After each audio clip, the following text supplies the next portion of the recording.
Efésios 5, 22. Assentado mesmo como você está.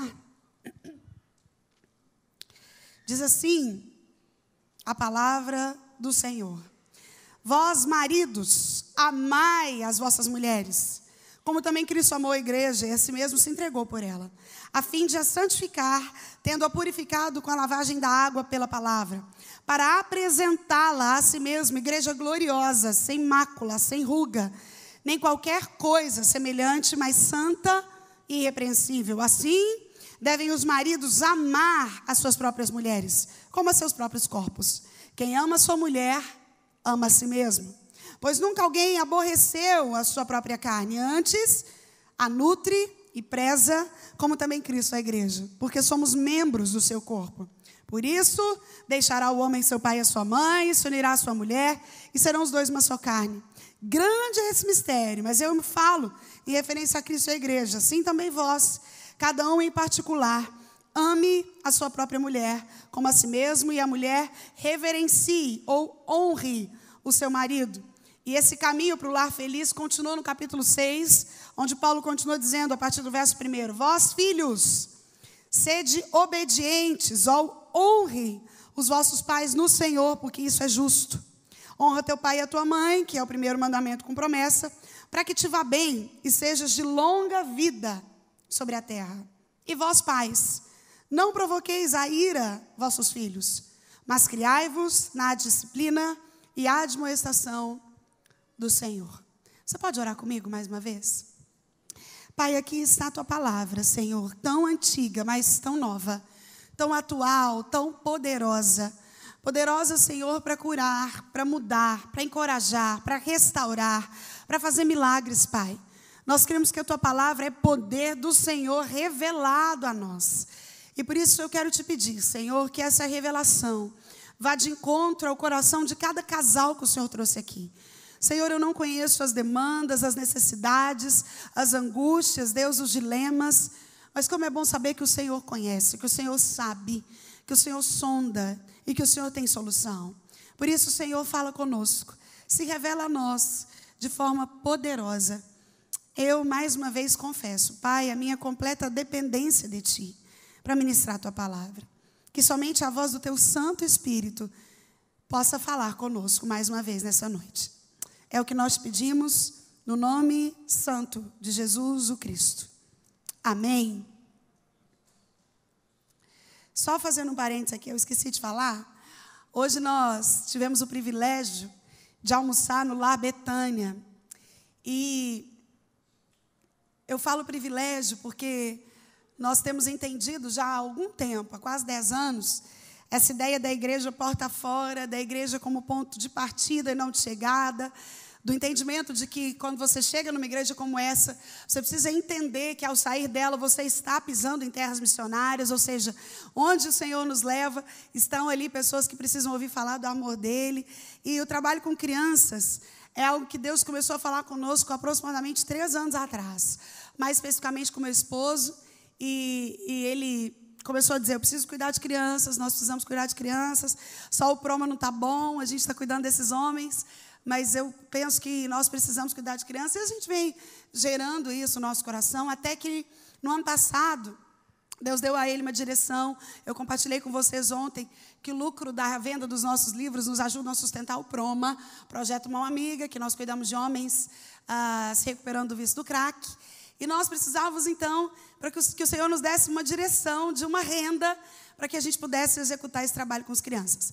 Nós ganhamos uma área de 2.000 metros quadrados na nossa cidade, a princípio, e estávamos nessa ânsia por começar a construir. E aí o Senhor deu ao meu esposo, então, uma direção de que a gente fizesse uma marca de roupas e que essa marca pudesse, então, nos ajudar a bancar esse trabalho. Foi aí que nasceu a marca Sara Mendes, uma marca que tem o meu nome.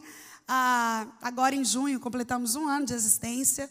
O nosso slogan é eu e o meu guarda-roupa servimos ao Senhor. A ideia de que aquilo que eu visto revela muito mais sobre a quem eu pertenço do que a moda possa ditar.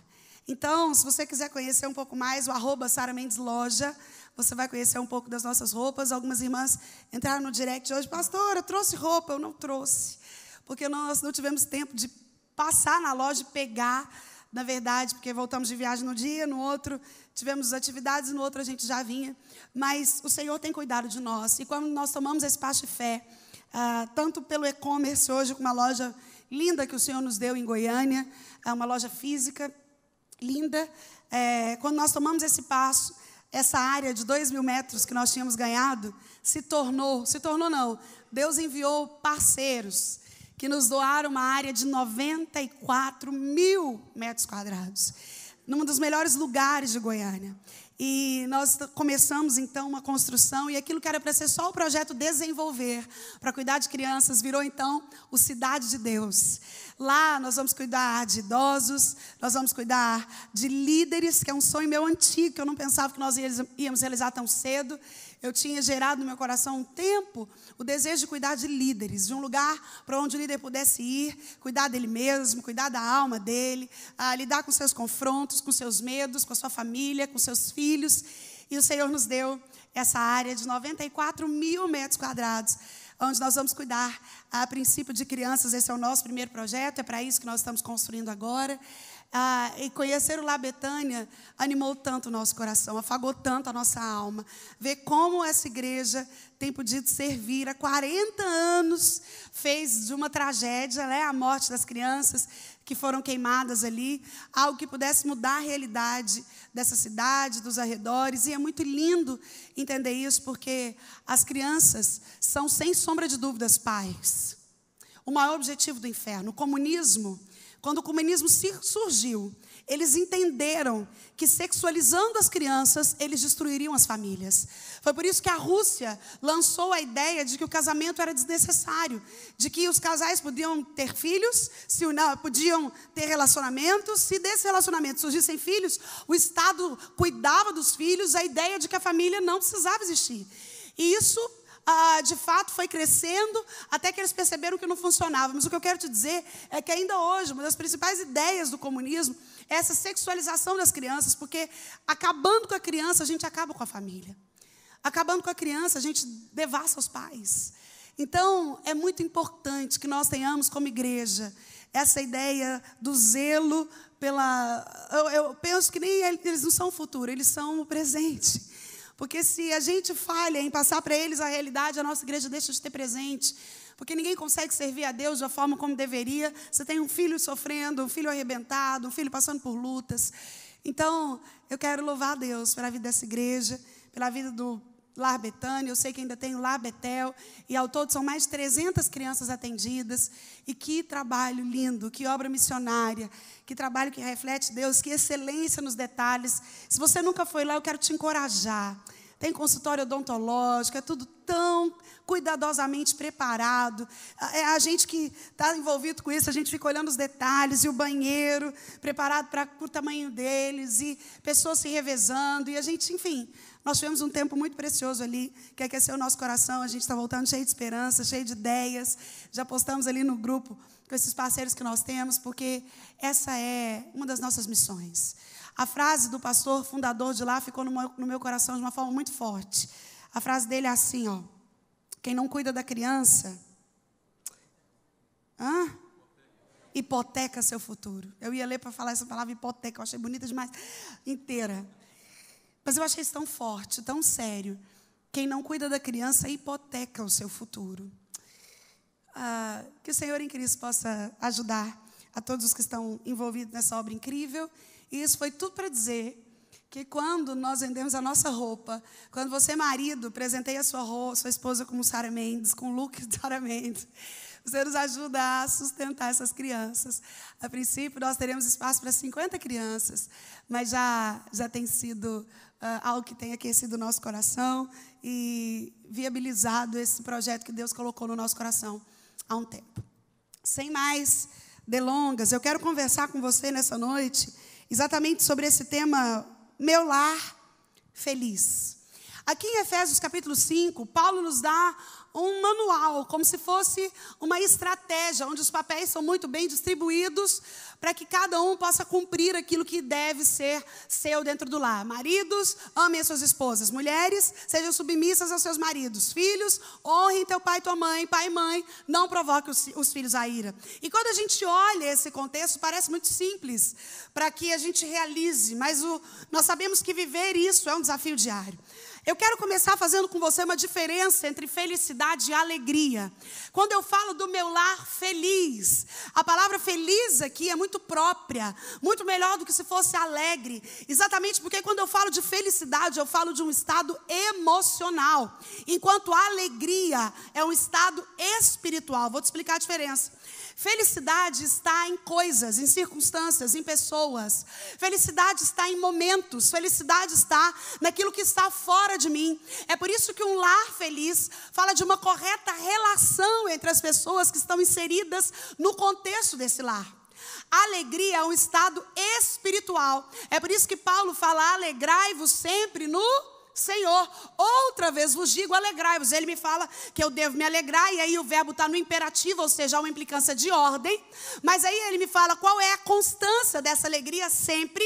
Mas ele ainda não satisfeito, completa o raciocínio me dizendo qual é a fonte dessa alegria. E ele fala que é o Senhor.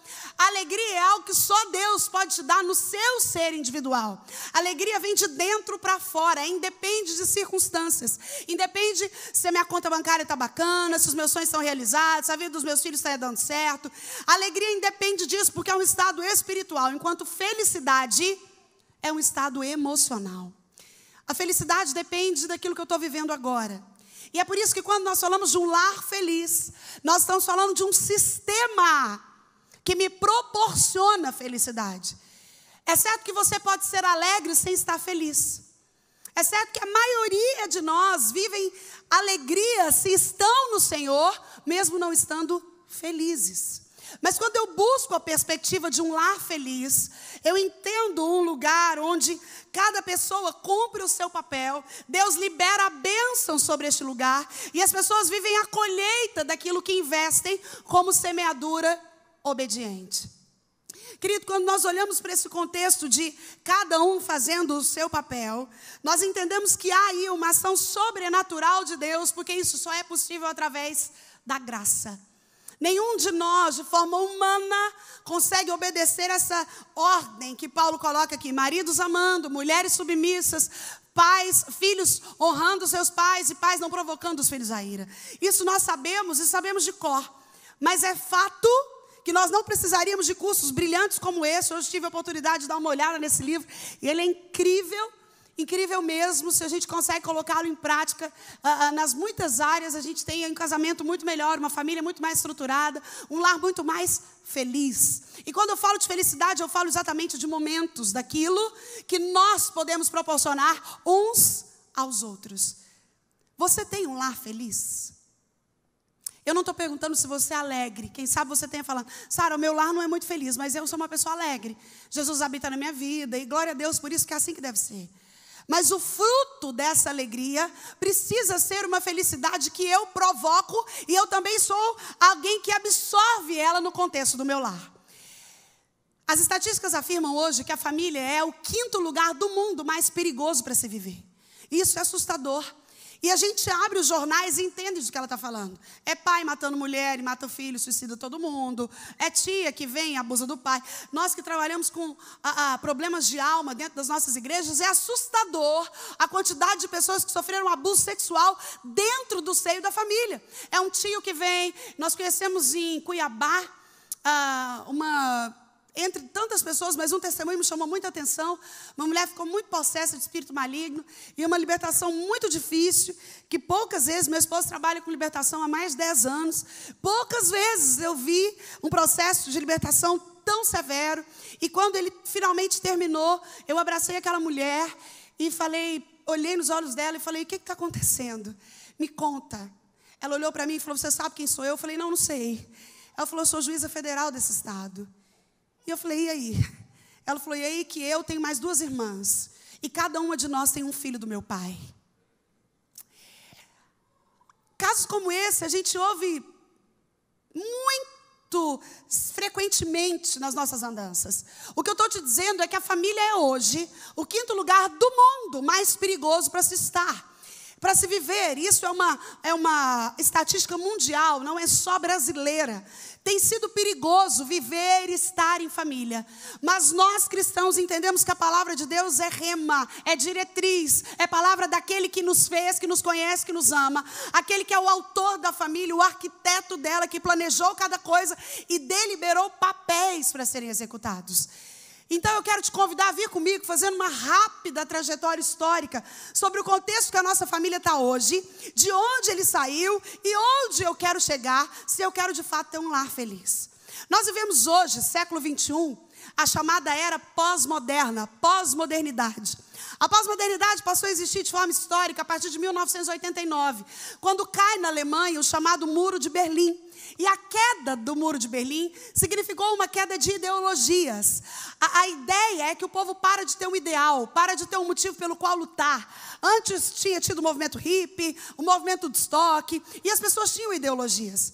Mas a partir de 1989, para as ideologias e nasce a geração shopping center, que é uma geração que não tem mais ideologias. E aí essa geração nasce com 3 sintomas que são característicos do século 21. O primeiro é que nós vivemos numa era totalmente plural. O mundo em que nós vivemos vive um processo de pluralização constante, onde não há valores absolutos. Toda forma de amar vale a pena, tudo depende do ponto de vista. Não existem conceitos totalmente fixos do nosso tempo, uma vez que deve se respeitar o limite da individualidade do outro. Eu quero te lembrar que no mundo plural, nós somos chamados a servir a um Deus de absolutos. Você pode dizer amém? O nosso Deus não é um Deus plural. Senão Jesus não teria dito sobre ele: eu sou o caminho, eu sou a verdade, eu sou a vida. Outra coisa que é típica da pós-modernidade é o processo de individualização. A ideia de um indivíduo cada vez mais sozinho, cada vez ensimesmado, cada vez mais autossuficiente, cada vez mais autobastado. Eu não preciso de ninguém, porque tudo que eu preciso para ser feliz está em mim. Tudo que eu necessito está na minha vida. E isso chegou nas nossas famílias. É por isso que mulheres, então, olham para os seus maridos e falam: eu não preciso de você para mais nada. Então eu quero, afinal de contas, tudo que eu preciso para ser feliz está em mim. A mulher moderna entendeu que até para ter filho, se ela quiser, ela não precisa do homem mais. Isso é um conceito pós-moderno, individualizado. No mundo individualizado, eu quero lembrar você que Deus nos fez seres relacionais. Se não fosse assim, a oração que Cristo nos ensinou não diria Pai Nosso. Não nos ensinaria a pedir pelo pão nosso. Jesus não nos ensinou a orar dizendo: Pai meu que estás no céu. É Pai Nosso, é pelo pão nosso. É o conceito do relacionamento estabelecido no Éden, que já foi falado aqui, que quando Deus olha Adão e fala: o primeiro não é bom. E algumas pessoas falam: coitado de Adão, ele estava tão sozinho, né? Ele viu o cachorro e a cachorro, o gato e a gata, a cobra e o cobro, o camelo e a camela, e ele se sentiu muito sozinho. Querido, isso é uma mentira. Adão estava no Éden, ele usufruía da presença de Deus, não havia pecado, não tinha havido queda, não havia solidão nenhuma em Adão. Adão não sentia falta de nada, ele era resolvido, ele era completo. Foi de Deus a iniciativa, o único que tem o poder do haja. Deus olha e fala: não é bom que você esteja sozinho. E aí então ele tem a iniciativa: far-lhe-ei uma auxiliadora que lhe seja idônea. Ei, minha irmã, a palavra auxiliadora idônea significa apta, capaz e moralmente correta. Eu vou repetir. Auxiliadora idônea é uma mulher apta, capaz e moralmente correta. Deus estabelece o relacionamento, porque não é bom que sejamos sozinhos. Ou seja, a ideia pós-moderna do individualismo, de pessoas cada vez mais solitárias, de pessoas cada vez mais autossuficientes. A gente vê isso quando a gente vai ao supermercado. Lembra que antigamente só existia aquelas vasilhas, aquelas cartelas de um montão de ovos? Sei lá, 36 ovos, um montão. Hoje você vai, tem aquelas cartelas pequenininhas, 2 ovos, 3, porções individuais de tudo, porque as pessoas estão cada vez mais sozinhas, vivendo sozinhas, morando sozinhas, andando sozinhas, se relacionando sozinhos. É eu comigo mesmo, isso basta. Essa ideia faz parte da pós-modernidade. A sociedade é plural, a sociedade está individualizada. E outra ideia que veio com pós-modernidade é o secularismo, a secularização. A ideia é que Deus está restrito aos ambientes sagrados. Nos Estados Unidos, por exemplo, não se pode mais rezar o Pai Nosso em público. Você pode ser preso da cadeia. A ideia é que Deus está restrito aos centros sagrados, e isso foi um problema, porque o indivíduo acha que ele vem aqui, adora a Deus, até chora, emociona, é natural ser gospel. Todo mundo é gospel hoje, mas muito poucos são discípulos.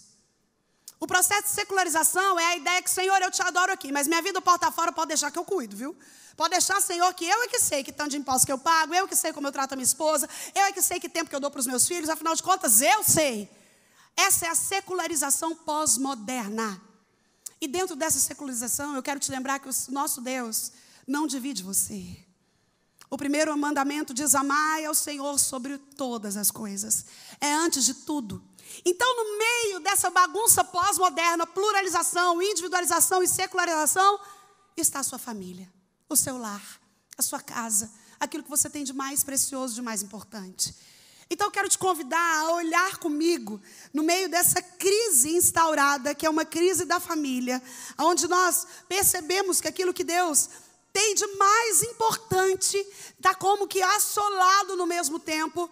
Eu quero te convidar a decidir, a começar uma mudança hoje. Como hoje, Sara? Hoje, querido, porque o amanhã não existe. Quando o amanhã chegar, já vai ser hoje de novo, sim ou não? Sim. Quando a gente chegar no domingo, ele não vai ser amanhã mais, ele vai ser hoje. Então, o dia que eu posso começar é hoje. Além do mais, a Bíblia nos lembra sobre 3 características da vida que às vezes elas passam despercebidas, porque Deus colocou a eternidade no nosso coração. Ninguém vive como se fosse morrer, ninguém. Deus é tão misericordioso que a gente não acha que fica velho. Já viu quando você encontra alguém que tem um tempão que você não vê, e aí você olha e fala: nossa, fulano está velho. E você está achando que você está novinho. Eu lembro que quando eu tinha 18 anos, pessoa com 30 era idosa para mim. Idosa. Hoje, que eu tenho 30, menina, idosa é 100, quem já morreu. Como assim? Acho todo mundo novo, porque Deus colocou a eternidade no nosso coração. Mas o autor de Hebreus nos lembra que ao homem está dado morrer uma vez, e depois disso o juízo. Então o autor de Hebreus nos lembra que a vida é única. E aí vem um salmista no Salmo 90 e fala: não é só a única não, porque os anos da nossa vida sobem a 70, ou em havendo vigor 80. Nesse caso o melhor deles é enfado e cansaço, porque tudo passa rapidamente e nós voamos. Então o autor de Hebreus nos diz que a vida é única. E aí vem o salmista no Salmo 90 e fala: não é só a única não, é curta, 70 que sai 80, e é rápida. Tudo passa rapidamente, você e eu voamos. Ei, querido, como tem sido o seu lar nessa vida curta, única e rápida que Deus te deu para viver? Como você tem se organizado, entendendo que a felicidade no lar depende de componentes que estão fora de nós, ou seja, do correto cumprimento do meu papel como mãe, como esposa, como aquilo que Deus designou para mim, para que o meu marido cumpra o papel dele, os filhos cumpram o papel dele. A felicidade como um conceito emocional me fala de coisas que dependem uns dos outros. Enquanto a alegria é algo que Deus coloca em mim, no meu coração, a felicidade depende de pessoas. E é por isso que o lar feliz depende de um correto relacionamento, de uma absorção do meu papel, do que é minha função, de não ficar esperando aquilo que o outro faz, a forma como ele se despede, como ele entende, como ele obedece. O problema é que o divórcio é a extinção de uma pequena sociedade. Sabia disso? O divórcio é a extinção de uma pequena sociedade. Um homem chamado John Mackay, presidente da Universidade de Princeton, certa vez acabava de se casar e foi para a lua de mel na Suíça com a sua esposa. E no 3º dia da lua de mel, a esposa dele sofre um acidente no esqui e fica tetraplégica. Esse homem então volta com a sua esposa para casa, depois de uma lua de mel curta, amparada por esse acidente terrível. E John Maynard vive mais de 50 anos com essa mulher em cima de uma cama, cuidando dela todos os dias. As pessoas contam que ele jamais pegava mais de 3 aulas seguidas da universidade, porque ele se recusava a deixá-la por mais de 3 horas com alguém. Eu estou falando de um amor sacrificial, de um homem que entende o chamado de Deus para ele em Efésios 5. Maridos, amai. É um amor devoto, é um amor sacrifício. E é óbvio que não é isso que Deus tem exigido de você, se você está aqui, você e sua esposa. É óbvio que esse não é o problema que você tem, algo que te faz de forma desumana a estar numa relação onde você não tem nenhum benefício sequer. John Bunyan nos deixa esse legado incrível, porque ele entende que crise só é crise porque não avisa que chega. Ninguém recebe um e-mail falando, prepare-se, dentro de 3 dias você entrará em crise.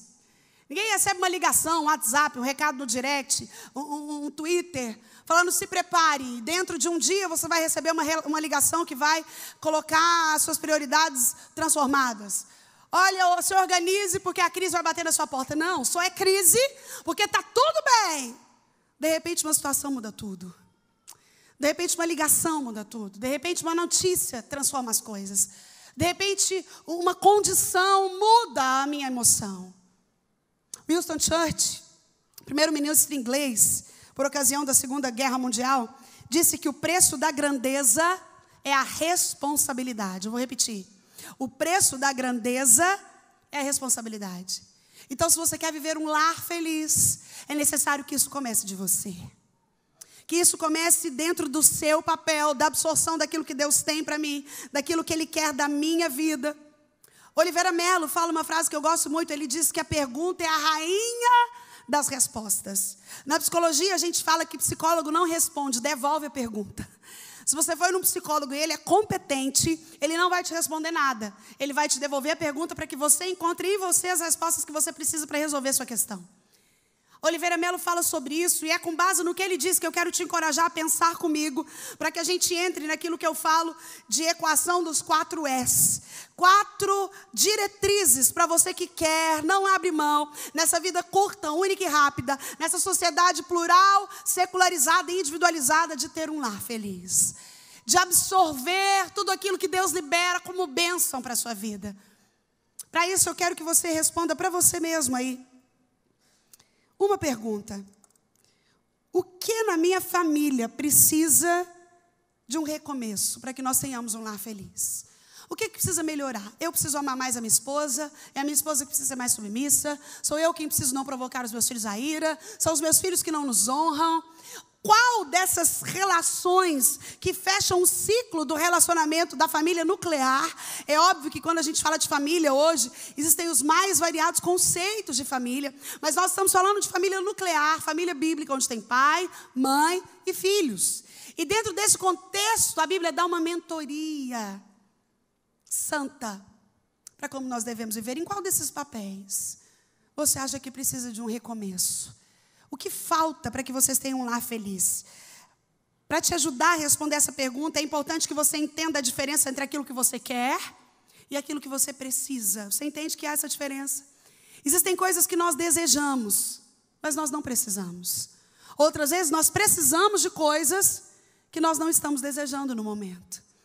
Você consegue perceber a diferença entre aquilo que você quer e o que você precisa? Eu vou te ajudar. Talvez o que você quer é um casamento bom, mas o que você precisa é fazer a sua parte para que o desgaste gerado pelos anos seja restaurado. E aí você pode fazer isso dialogando ao invés de gritar. Você pode fazer isso entendendo o seu cônjuge ao invés de implicar. Você pode fazer isso ajudando ao invés de criticar. Talvez aquilo que você quer é que os seus filhos sejam mais obedientes, mais amorosos e mais ternos. Mas o que você precisa é dar mais tempo para eles, é entender que tudo passa nessa vida, até a rebeldia. Você pode dizer amém? Até a rebeldia dos nossos filhos um dia tem fim. Tudo passa. E passa mesmo, e passa rápido, e é num estalar de olhos. Então, às vezes, o que eu quero é um filho melhor. Mas o que eu preciso é compreender o tempo, sabendo que a infância dos meus filhos é única. Ei, meu irmão, entenda algo. Tudo na nossa vida vai sempre ser necessário. Eu sempre vou precisar trabalhar mais se eu quiser ganhar mais. Eu sempre vou precisar ter as minhas demandas. Eu sempre vou ter os meus próprios sonhos, mas filhos em casa é temporário. Os nossos filhos têm só uma infância. Ela passa rápido, um dia eles voam como nós precisamos voar. É por isso que é importante entender a diferença do que eu quero e o que eu preciso para compreender como eu chego na construção desse lar feliz. Talvez o que você quer é estabelecer uma relação de convívio melhor com seus pais. Talvez você olhe e fale, tudo bem, eu quero que os meus filhos me honrem, mas eu não fui um filho honrado. Eu falhei, eu errei, eu fiz o que não devia, eu falei o que não devia. E hoje eu tenho uma relação com os meus pais que é afastada. Mas o que você precisa realmente é se reconciliar, é pedir desculpa, é dizer que ama, é deixar de ser bruto, é deixar de ser levado pelos rompantes. Talvez o que você quer é restaurar a confiança que foi perdida no seu cônjuge, do seu filho, do seu pai ou da sua mãe. Mas antes é importante que você entenda que é você quem tem que dar o primeiro passo. Todos nós queremos conviver com pessoas confiáveis. A gente quer poder confiar no cônjuge, no pai, no pastor. Mas a minha pergunta para você é uma pessoa confiável? O seu cônjuge pode confiar em você.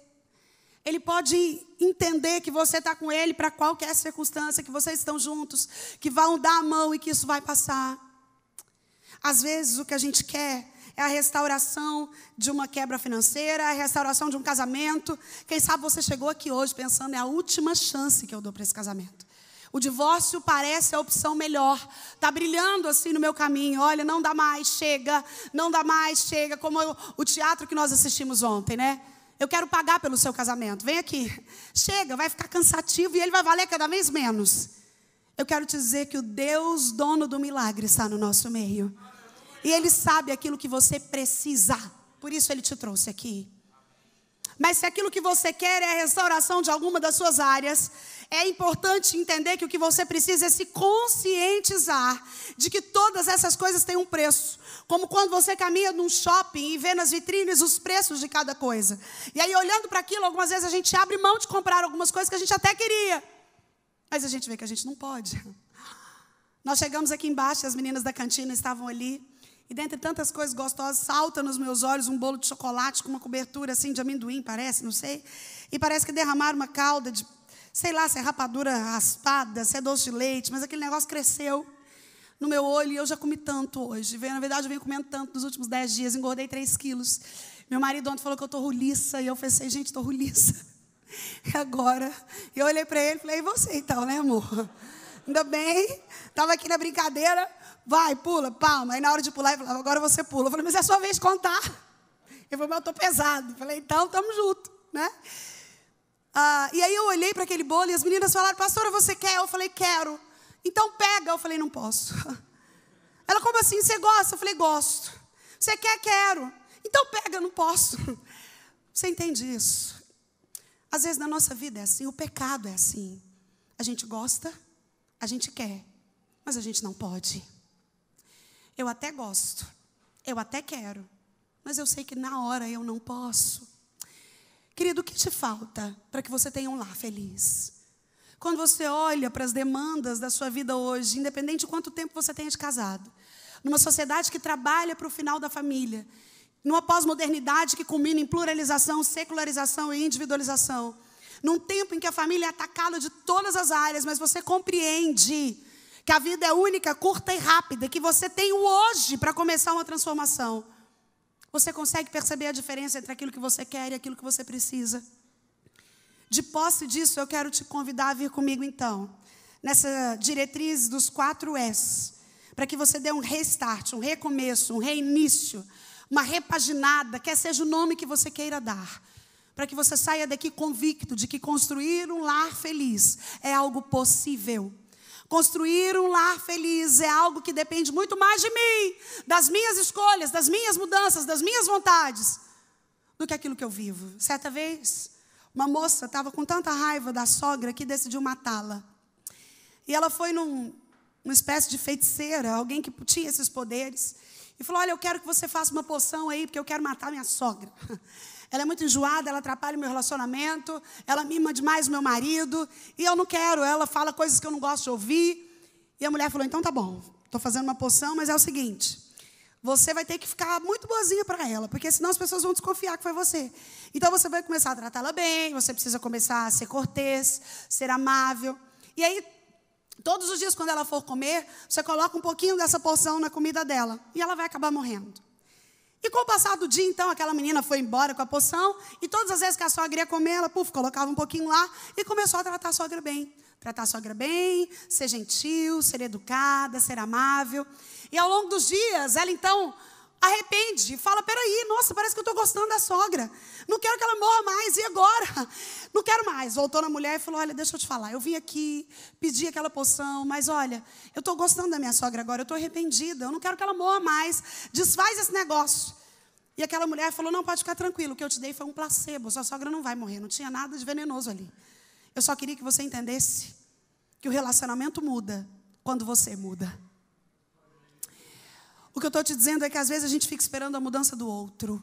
Mas a pergunta deve ser, qual é a minha responsabilidade na desordem da qual eu me queixo? Eu vou perguntar de novo. Qual é a minha responsabilidade na desordem da qual eu estou me queixando? Porque a contrapartida bíblica é real. Enquanto o marido ama, a mulher é submissa. Enquanto o filho honra, o pai não provoca o filho a ira. E se um dos dois muda, o eixo do relacionamento é transformado. Então, quero te dar essas 4 direções, que eu chamo de 4 S. Para que você e eu possamos caminhar rumo a esse lar feliz, que muito mais testemunha de Cristo, que fala do amor dele, que cumpre o propósito do casamento. O primeiro é para que você vá a caminho desse lar feliz junto com o seu cônjuge, os filhos que Deus te confiou, as pessoas que você tem dentro da sua casa, encare a realidade. Você pode repetir isso comigo? Eu preciso encarar a realidade. Você já viu que muitas vezes nas nossas vidas, nós chegamos ao erro porque a gente não lê as placas? Placas são aqueles sinalizadores, aquelas coisas que nos avisam o que está acontecendo. Olha, cuidado, curva à esquerda. É quando o seu carro acende uma luz diferente que te avisa, cuidado, precisa pôr óleo no motor. Cuidado, precisa fazer isso. E aí, a sua família é como um painel que acende luzes, que envia placas. E às vezes nós estamos tão ocupados dentro do ativismo moderno que nós não temos tempo para obedecer às placas, para observar as luzes que nos falam que algo errado está acontecendo. E aí, marido, muitas vezes o algo errado, a luz que acende no painel do seu casamento, te avisa que a sua esposa está carente, te avisa que ela está com a autoestima baixa, que ela está precisando de ajuda, te avisa que ela está se sentindo sozinha e pode entrar num processo depressivo, te avisa que ela está insegura com a maternidade e ela precisa de ajuda, te avisa que ela clama por mais tempo seu. Tem um livro brilhante que se chama 5 Linguagens do Amor. É importante que, se você quer investir no seu casamento, você conheça esse livro. Porque ele fala de como cada um de nós recebe o amor de uma forma e dá o amor de outra. Eles falam que são 5 as principais linguagens de amor: tempo de qualidade, atos de serviço, palavras de afirmação, toque físico e presentes. E o problema é que muitas vezes nós não somos capazes de agir da forma como nós não entendemos que o outro entende amor. Eu vou te dar um exemplo meu, na minha casa. O meu marido tem como principal linguagem de amor palavras de afirmação. Então ele arruma, e eu preciso falar, e ele olha para mim, às vezes eu esqueço, e aí ele fala para mim assim, amor, tô bonitão?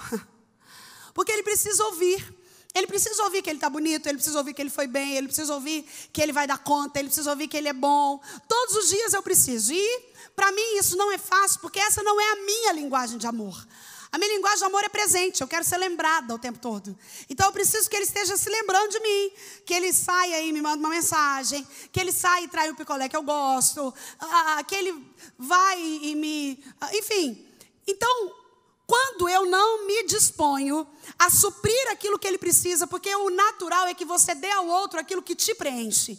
E com ele não funciona, não resolve dar presentes. Não é a linguagem dele. Se eu não o afirmo, ele não se sente amado. Então é muito importante que você conheça a linguagem de amor do seu cônjuge, que você saiba como ele se sente amado, para que você possa preencher esse tanque emocional dele. O que eu estou te dizendo, querida, é que quando eu quero ter um lar feliz, eu preciso encarar a realidade. Nós vivemos um tempo de pessoas escapistas. A nossa geração é pragmática. O que é isso? Ela está acostumada a fazer o que dá certo no lugar do que é certo. O pragmatismo nos direciona a isso. Eu sei que não é certo, mas às vezes dá certo, então eu faço. Quando eu quero ter um lar feliz, eu não ajo de forma pragmática. Eu não finjo que eu não estou vendo. Eu não negligencio as luzes que estão aparecendo no meu painel de urgência. Eu não finjo que eu não vejo as placas, mas eu encaro a realidade. Sabe o que é encarar a realidade? Dizer, essa é a minha família. Por mais imperfeita que seja, por mais que eu não goste do que eu estou vendo, por mais que eu não tenha casado para viver isso aqui, por mais que eu não me sinta feliz neste lugar, é isso que temos para hoje, para traduzir no bom português moderno. Encarar a realidade é aquilo que começa a gerar a cura para a felicidade entrar no seu lar. Enquanto nós não encaramos a nossa realidade, sabe um filho que o pai está, sabe um pai que o filho está afundado nas drogas e ele fala, não, ele só toma uma cervejinha. Não, ele não usa droga não, ele não é assim não. E ele é incapaz de encarar a realidade, fala, eu preciso de ajuda, o meu filho está afundado nas drogas, sim, nós falhamos em alguma área, essa droga pegou ele quando a gente estava despercebido, nós precisamos juntos encarar essa realidade. E aí, querido, quando nós encaramos a realidade, nós chamamos o favor de Deus para isso, sabe por quê? Só quem encara a realidade reconhece que precisa de milagre. Só quem encara a realidade reconhece que não dá conta e que depende da ação sobrenatural de Deus para realizar. Entenda algo, o pré-requisito para um milagre é reconhecer que você precisa dele. É por isso que Jesus chega no cego Bartimeu e estava na cara que ele queria ver, ele era cego de nascença, meu esposo falou aqui sobre isso. E Jesus chega até ele e pergunta, que queres que eu te faça? É claro que ele queria ver. Mas Jesus queria duas coisas perguntando isso para ele. Primeiro, saber se ele precisava, se ele sabia que ele precisava ver. E segundo, Deus queria dar voz a quem todo mundo queria ver calado. Nem os discípulos queriam ouvir a voz de Bartimeu, mandaram ele calar. E Jesus, quando pergunta, que queres que eu te faça, estava falando, Bartimeu, quero ver se você sabe do que você precisa. E segundo, fala porque eu ouço. Para mim o que você quer é importante. Quando eu encaro a realidade, eu faço essas duas coisas. Eu reconheço que eu preciso de ajuda. E eu digo para o Senhor, muitas vezes Ele me dá a oportunidade de dizer, quando todos querem me calar. Já passou por momentos que você tem certeza que pessoas não querem que você fale? É gente que passou por um casamento fracassado e está torcendo para o seu fracassar.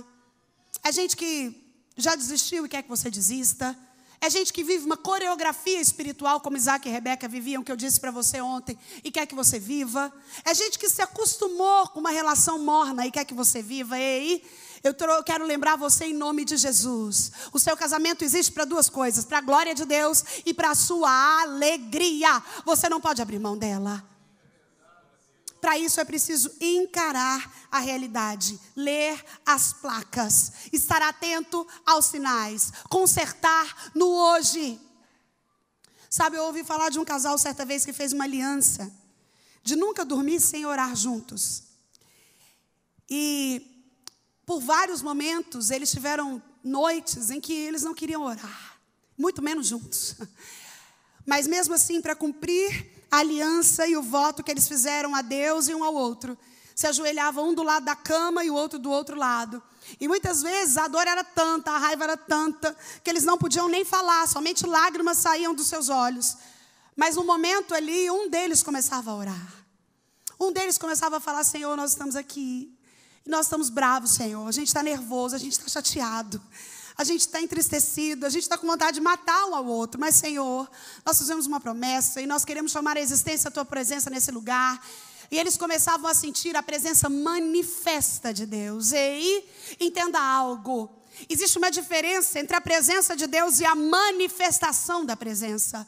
Nós sabemos que Deus está aqui, Ele é onipresente. E Ele está aqui mesmo que você não sinta nada, não arrepie, não chore. Ele está aqui. Mas há uma diferença quando Ele se manifesta. Quando Deus se manifesta, os milagres acontecem. Quando Deus se manifesta, cadeias são quebradas. Quando Deus se manifesta, o jugo é retirado. E aquele casal, quando um começava a orar, mesmo no meio do confronto, da contenda, da briga, da cólera, a presença manifesta de Deus tomava conta do quarto. E aquilo que era discórdia, aquilo que era facção, começava a se tornar união, porque a sobrenatural ação do Senhor unia o que estava separado, liberava perdão no que estava magoado, afastava as diferenças. Ei, querido, você tem encarado a sua realidade? Você tem sabido olhar para como está o seu casamento, mulher? Você tem encarado a sua realidade como mãe? Entendido qual é o seu chamado para esse tempo? Qual é a realidade da vida dos seus filhos? Quais são os conflitos que ele precisa de você? Ei, marido, você tem encarado a realidade, talvez, de uma vida financeira apertada, de ter que abrir mão em algumas coisas momentaneamente para conseguir juntar mais dinheiro, para colocar um filho na universidade? Eu não sei! Mas quem quer viver um lar feliz, encara a realidade. Essa é a minha vida, essa é a minha família, esse é o meu casamento, esses são os meus filhos, e isso não vai mudar. Então, a paciência é o único remédio para os males que não tem solução. Eu preciso encarar, contar com a ação sobrenatural de Deus, colocar a casa em ordem. E essa casa em ordem diz homens amando esposas, esposas sendo submissas a maridos, pai e mãe não provocando filhos à ira, e filhos honrando os seus pais. Se você quer viver um lar feliz, é preciso encarar, enfrentar, resolver. Isso te dá músculos emocionais. Você pode dizer amém? Quando eu encaro a minha realidade, não fujo dela, eu fico mais forte. Porque eu experimento do Deus que cuida da minha casa. E quando eu experimento do Deus que cuida de mim, eu não vivo do testemunho dos outros. Sabe quando a Bíblia diz, preciso trazer à memória, eu quero trazer à memória aquilo que me dá esperança. E você sabia que o que dá esperança para mim e para você não é o testemunho do outro, amém? O testemunho dos outros é uma bênção, edifica a igreja, fortalece a fé. Mas aquilo que te sustenta no momento da sua dificuldade é o seu próprio testemunho. É se lembrar daquilo que Deus já fez. É dizer, vamos orar de novo, vamos encarar isso porque Deus já fez uma vez. Vamos consertar de novo, vamos olhar para a palavra, vamos chamar a existência, vamos enfrentar, vamos viver essa realidade porque Deus já fez uma vez e Ele pode fazer de novo. Você que quer viver um lar feliz, é preciso encarar a realidade. Sabe, como uma mãe que... Semana passada eu estava conversando com uma família americana. E uma família linda, bem-sucedida. E a filhinha do meio daquele casal nasceu com uma síndrome de Down. E que princesa, que menina linda, que menina dotada de inteligência e de tantas qualidades, e que menina incrível em todos os sentidos. E a mãe compartilhou comigo, ela falou, Sara, sabe quando a vida dela passou a ter sentido? Sabe quando ela começou a crescer? Sabe quando ela começou a ser forte? Sabe quando ela começou a lutar contra as limitações da condição dela? Quando eu encarei a condição da minha filha. Quando eu a recebi no colo, eu falei, não, esse não é o bebê que eu sonhei. Não, isso não estava esperado. Não deu na translucência nucal que eu ia receber uma filha assim. Não, eu não quero. E eu entrei numa depressão pós-parto. E eu me fechei. Eu não queria ver a filha, eu não queria cuidar dela. Eu não queria olhar para ela, eu não queria estar com ela. E aí você pode olhar e falar, mas que absurdo. Absurdo porque não é com você. Porque às vezes a gente não faz isso momentaneamente com o filho, mas quantas coisas nós temos dificuldade de aceitar. E a gente olha e fala, não, eu não quero nem ver, não fala nesse assunto, não quero falar disso, não quero ouvir, não quero encarar. E aquela mãe olhou para mim e falou, Sara, hoje ela tem 7 anos. E estuda numa escola normal, tem uma evolução incrível, cuida do irmão mais novo. Eu perguntei para o irmãozinho mais novo dela, e eu falei, você cuida da sua irmã? Ele falou assim, não, ela que cuida de mim. E aquela mãe compartilhou comigo, Sara, a realidade da minha filha começou a mudar. Quando ela tinha 1 ano e 8 meses, eu decidi assumir a condição dela. Porque antes eu queria esconder, eu não queria mostrar. Eu ficava arrumando pessoas que as pessoas achavam que era, mas não era nada, só tinha um jeito. Até que um dia eu entrei no quarto e falei, Senhor, por que o Senhor me deu uma filha assim? Eu não te pedi. E Deus falou para mim, eu te dei aquilo que você precisava. E ela falou, Sara, hoje a minha filha é essa princesa que você está vendo. Mas isso só começou a ser possível a partir do momento que eu, como mãe, encarei. Falei, a minha filha é o jeito que Deus quis. É perfeita aos olhos do Senhor. É perfeita aos meus olhos. É uma criança que só vai trazer alegria. Eu poderia te dar inúmeros outros testemunhos de pessoas que tiveram a sua realidade mudada ao encarar a situação que Deus permitiu que você vivesse. Pessoas que querem viver um lar feliz encaram a realidade. Segunda coisa, segundo depois de encarar a realidade, é preciso estabelecer uma estratégia. Você pode dizer isso comigo? Eu preciso estabelecer uma estratégia. George Orwell diz que enxergar o que está diante do nariz exige um esforço constante. Isso é verdade. Já viu quando você está procurando uma coisa, você procurou, revirou, pôs a casa para procurar, e aí de repente aquela coisa está dentro do seu bolso? Você olhou e de repente está no lugar que você começou procurando. É porque às vezes enxergar o que está diante do nosso nariz é uma tarefa difícil. Mas a ideia, meu irmão, é que nós devemos mirar pequeno se a gente quer acertar pequeno. O que eu estou te dizendo é que se você quer ter um lar feliz, é importante começar resolvendo as pequenas coisas, o que está perto, o que é mais fácil. A melhor estratégia sempre é solucionar o problema que nasce hoje no hoje. É começar a fazer aquilo que está acontecendo agora no agora. Porque só existem duas formas de viver a vida. Uma sábia, que busca a sabedoria de Deus, aquilo que Deus tem, e uma tola. Sabe, querido, às vezes nós ficamos ardentes procurando por melhores métodos. Mas o nosso Deus não procura melhores métodos. Ele procura melhores homens. Porque Deus não unge métodos, Ele unge homens. Então, quando eu procuro estratégia, eu estou falando daquilo que eu preciso fazer. Apesar das desculpas que eu carrego comigo. Ai, pastora, sabe o que é que eu não aprendi a amar porque eu não tive amor? Eu concordo com você, ninguém dá o que não tem. E eu também concordo com você que antes de conhecer o adulto que você é, eu preciso saber um pouco da criança que você foi. Mas eu quero te dizer que o Deus que te chamou e que te deu uma esposa é o Deus que não só tem amor, não só dá amor, mas é o Deus que é o próprio amor. E se Ele é amor, Ele pode te ensinar a amar. Ele pode fazer com que você se torne o sacerdote do seu lar. Com que você ame a sua esposa assim como você ama você. Sabe, quando eu falo de estabelecer estratégia, eu estou falando de olhar uma ordem e obedecer. Não é criar grandes conteúdos, absorver grandes cursos, ficar inteligente em algo, esperar o tempo certo para viver um lar feliz. Eu estou falando de estabelecer estratégias simples que visam a obediência daquilo que Deus já deixou escrito. Deus deixou tudo preparado. As regras estão aí, basta que a gente queira obedecê-las. Certa vez perguntaram para uma mulher que foi responsável por evangelizar uma tribo gigante de índios na Amazônia. E ela ficou 5 anos só para traduzir o livro de João para o dialeto daquelas pessoas. E aquela mulher estudou o dialeto. E ela levou muito tempo para aquilo. E quando ela terminou o trabalho, alguns repórteres da TV local foram fazer uma entrevista com ela. Era uma mulher americana. E perguntaram para ela, como é que foi o seu chamado? Como é que foi o momento que você percebeu que Deus queria que você trabalhasse com os índios e traduzisse para eles o evangelho? Ela falou, chamado? Eu nunca recebi um chamado. Eu somente li uma ordem e obedeci. Ide por todo mundo e pregar o evangelho a toda criatura. O que eu estou te dizendo é que às vezes a gente quer um momento especial, que saia fumaça, que o anjo desça, amém. Ele pode fazer isso porque Ele é Deus. Mas eu quero te dizer que mesmo quando Ele não fizer, as estratégias para que você estabeleça um lar feliz estão totalmente claras à luz das Escrituras. E quando eu olho para as Escrituras, eu entendo que quando se trata de família, não existe zona neutra. Ou eu sou um agente de transformação no meu lar, ou eu sou um agente de deformação dentro do meu lar. Ou eu sou alguém que está transformando pessoas, ou eu sou alguém que está deformando pessoas. Ei, querido, qual é a sua estratégia?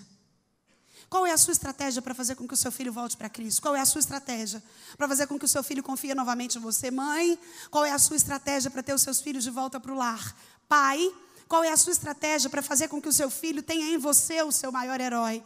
Marido, qual é a sua estratégia para resgatar o amor da sua esposa, o respeito dela? Mulher, qual é a sua estratégia para fazer com que o seu marido se sinta importante na sua vida? Para que ele compreenda que ele é necessário e não é só uma figura. Eu quero fazer um parênteses aqui muito rápido para falar sobre o perigo do feminismo.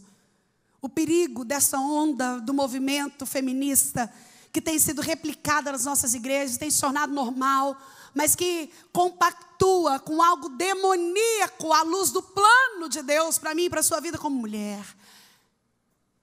A primeira onda do movimento feminista acontece em 1920, quando algumas mulheres vão para a porta do Miss América, nos Estados Unidos, onde acontecia o maior concurso de beleza daquele tempo. E elas vão para lá e queimam seus sutiãs. Você já deve ter ouvido falar nisso. E uma mulher chamada Simone de Beauvoir é uma das maiores representantes desse movimento. E a ideia daquelas mulheres não era ruim. Elas queriam trabalhar, elas queriam direito ao voto, elas queriam coisas normais. Mas a segunda onda do movimento feminista acontece entre as décadas de 40 e de 70, muito próxima de nós. E essa onda casa com 3 coisas malignas: o movimento de Woodstock, que pregava sexo, drogas e rock and roll; o advento da pílula anticoncepcional, que fez com que a mulher acreditasse então que agora ela poderia ter quantos parceiros sexuais ela quisesse, uma vez que agora ela podia evitar filhos. E choca ainda com a mudança da lei do divórcio. A mulher passa a ter o direito de pedir o divórcio, o que antes não podia. Você consegue compreender que essa segunda onda do movimento feminista replica uma rebelião contra o plano original de Deus para a mulher. E ninguém se rebela contra Deus e sai por isso mesmo. A terceira onda foi menos importante em todos os sentidos e aconteceu na década de 90. Resultado disso, mulheres altamente fortalecidas. As mulheres da segunda onda do movimento feminista criaram filhos, que são em sua maioria nós. E elas criaram mulheres para serem fortes, resolvidas, para ocuparem lugares nunca antes imaginados. Até pouco tempo atrás, a nossa nação tinha ocupando a sua principal cadeira uma mulher. Nós tínhamos uma presidenta da República. E a mulher chegou a lugares nunca antes pensados, ganha os maiores salários. Dos 100 maiores céus do Brasil hoje, 20 já são mulheres. 77% das cadeiras universitárias da nossa nação são ocupadas por mulheres. E aí segue a relação. A mulher alcançou lugares nunca antes imaginados, mas nunca houve uma geração tão arrebentada de alma como a nossa. Uma geração de mulheres que quer casar, mas não quer ser esposa.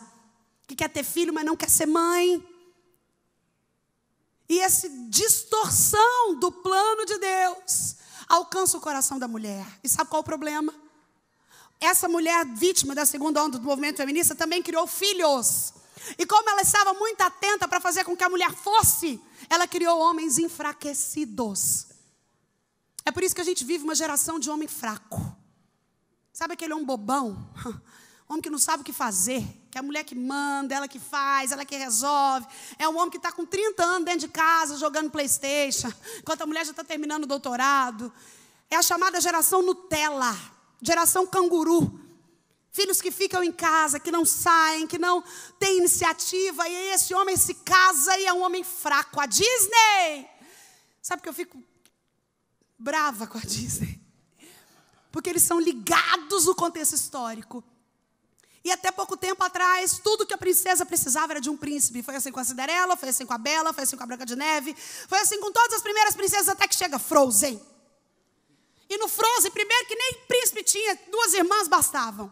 E aí uma delas arruma um homem, mas ele é retardado. É um homem fraco, que vem de gelo quando está tudo gelado.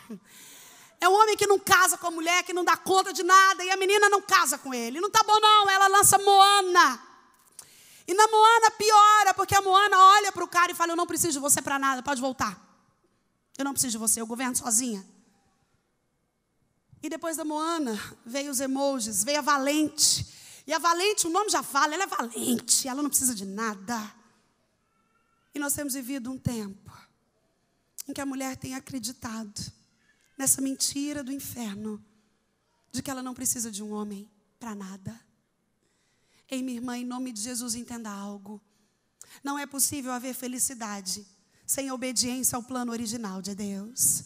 A palavra mulher, a palavra costela no Gênesis, no hebraico é a palavra eishra, que quer dizer macio. A ideia do livro de Gênesis é que Deus fez a mulher da parte macia do osso. Todo osso tem dentro dele uma parte macia que se chama medula óssea. E dentre outras coisas, essa medula é responsável pela fabricação de sangue saudável. O que eu estou te dizendo, minha irmã, é que Deus fez você para gerar vida. Assim como a medula gera vida na vida do corpo. Eu não estou falando só da sua capacidade de gerar filhos, de engravidar e de ter um parto. Eu estou falando que Deus fez você para gerar vida na vida do seu marido. Deus fez você para gerar vida na vida dos seus filhos. Deus fez você para gerar vida na vida da sua sogra. Deus fez você para gerar vida na vida dos seus pais. Ei, minha irmã, se eu quero viver um lar feliz, eu preciso estabelecer uma estratégia que não faça nada além de obedecer ao plano de Deus para a minha vida. Até porque quando eu firmo a minha vida no modismo, nas ondas, eu corro sério risco de dar errado. Ei, querido, a medicina muda, ela erra, ela engana. A psicologia falha. A psicologia, então, é uma ciência tão nova. Tem pouco mais de 100 anos. Os coaches enganam, falham, erram. Os processos de autoajuda, de inteligência emocional também dão errado. Você lembra quando o maior vilão da alimentação era o ovo? Você deve lembrar disso. Olha, não pode comer muito ovo porque o ovo aumenta o colesterol, o ovo faz isso, o ovo faz aquilo. Você só pode... Eu me lembro quando a minha filha mais velha nasceu, o pediatra falou para mim, Sara, você só pode dar um ovo para ela por semana. Porque o ovo faz isso, faz aquilo, e depois pode dar claro, não pode dar gema. Hoje, se você quer ser fitness, quer ser sarado, quer ser resolvidão, quer comer coisa que é boa, o que você tem que comer? E dá-lhe ovo. Toma ovo. Tanto de ovo que você comer pouco. Porque se descobriu que não tem nada a ver com colesterol. Que o ovo é o segundo alimento do mundo mais rico em nutrientes. Só pede para o leite materno. E depois é o coco. Você quer ser saudável? Dá-lhe coco, não você também.